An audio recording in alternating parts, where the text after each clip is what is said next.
Airbnb. Yeah. So I spoke to you and you was like, you've been making some nice profit off of Airbnb. So about that, how did you get turned on to the Airbnb game? And yeah, let's talk about the Airbnb business for you. Yeah, it's crazy because I've been coming down to like a city like Miami for years, and Airbnb has just changed how people travel, right? People don't even automatically go to a hotel now. You'll go to an Airbnb. But it takes me back to what you were saying after the recession, right?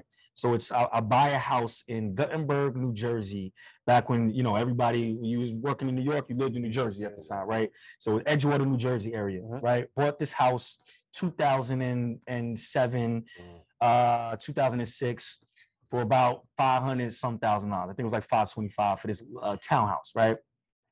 So I get a new contract.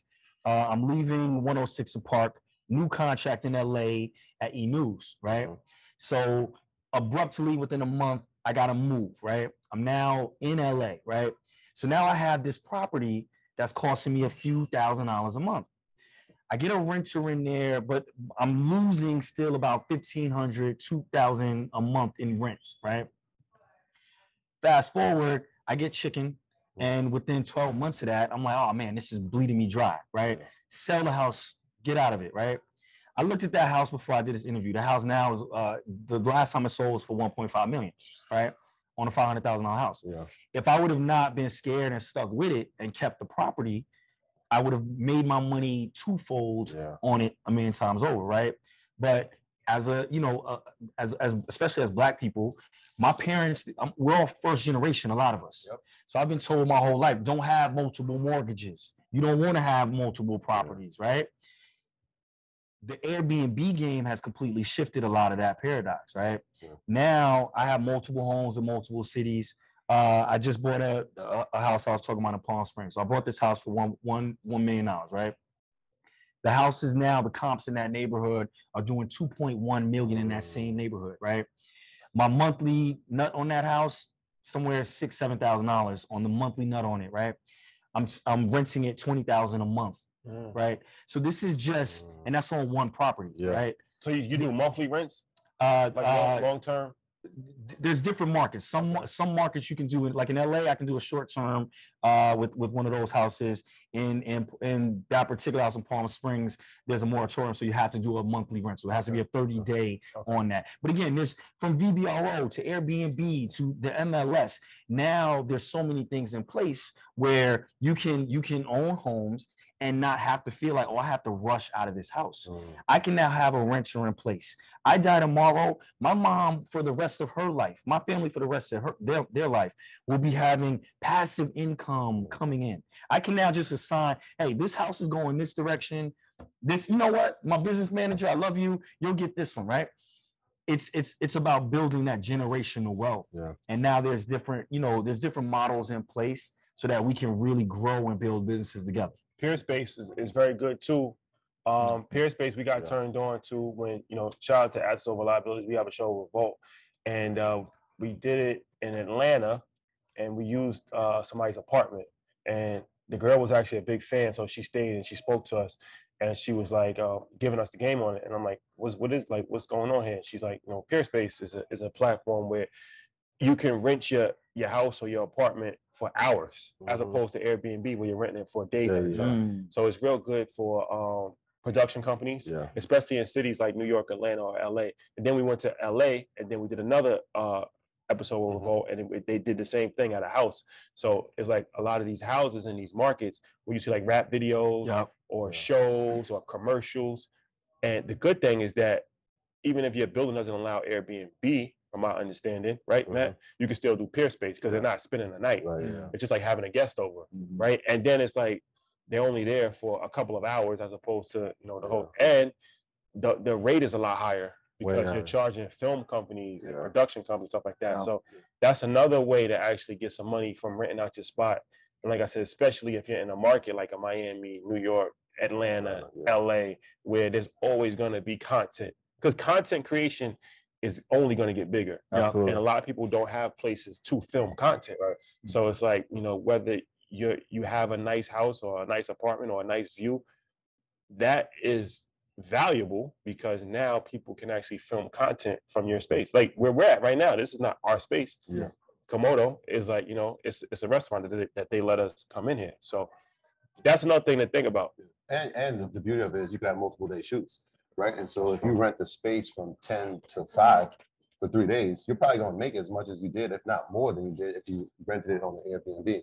But I want to come back to what you were saying, because as you're talking, I'm hearing multiple streams, multiple streams, multiple streams.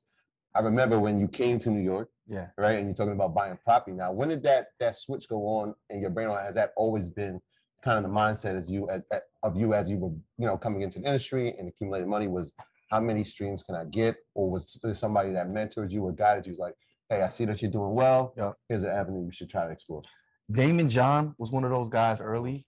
My lawyer, I'll never forget, Daryl Miller, another one of those guys, who told me, you know, you got to have 7 streams of income before you can even really start to talk about wealth, right? You can make money, right? But you got to figure out other streams of making horizontal money, which is when you're laying down, how you're able to make money. And for a long time in my career, when being on TV, you know, there's that want to be in front of the camera, right? I want to be the guy in front of the camera. I want you to see me making money, right? And then there's a part of maturity that happens, right? And then you realize, oh, if I'm getting this much money, if I'm making $1 million for this show, being on camera, then the executive producer that's paying me must be at least making $2 million, right? And so over the past, I would say 5 to 6 years, I've really just been shifting to more of a business standpoint, executive producing more projects, executive producing more content.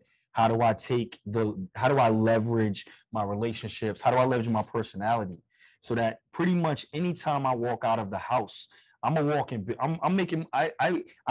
every single thing that I do, right?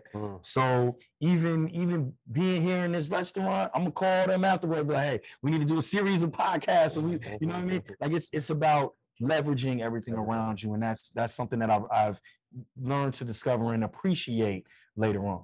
So you told us before we began filming that you have an Oscar. Can you walk us through the process of how you became an investor in a film that eventually won that Oscar? I'm super curious. So I'll take you back before then. I'm in the car with Kanye West, who is a mentor and a friend, obviously a very brilliant mind, right?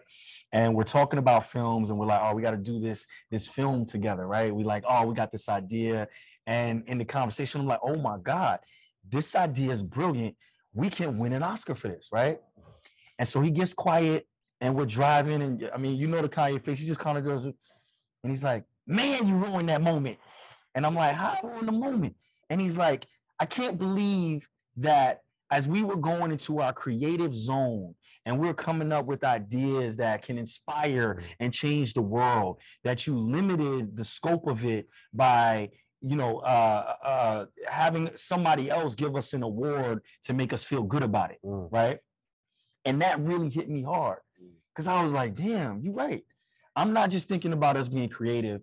I'm thinking in the back of my mind, how can somebody else give me props for doing something that I'm passionate about? And after that, I kind of just said, you know what? I'm just going to start creating and doing things and working with people that I want to work with. Yeah. Within 72 months, within the next, 2-3 years, I get a phone call from a business partner, friend of mine named Miranda Garrett, who sets me up with a guy named Trayvon Free and my man Van. And they're working on this incredible project called Two Distant Strangers. And they wanted it to be invested. They wanted Black people to be the investors on it, right? The concept, if you haven't seen it, is like Black Lives Matter meets Groundhog Day, right?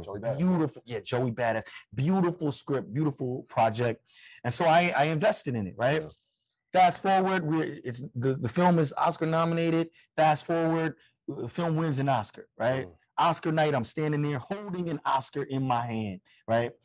I tell the whole story to make sure people understand it's not about the destination, right? It's not about some end goal. It's about the journey, right? It's about all I did was work with good people. And when I stopped putting some kind of value at the end of it, all the things that I wanted started happening for me. And then the next year I got the call, I'm hosting the Oscars red carpet. You know what I mean? So from BET Awards to hosting the Oscars red carpet, all because I just believed in my craft and never gave up. And so it's never about chasing the money, right? It's always about, for me, in the business standpoint, of doing things that you love doing and that you're passionate about, and then working with people smarter than you, like you said earlier, that can help you make money. Let the money make itself, you know? My graduates from my school being Forbes, bag drop. Bag drop. A mic drop, bag drop. Bag drop.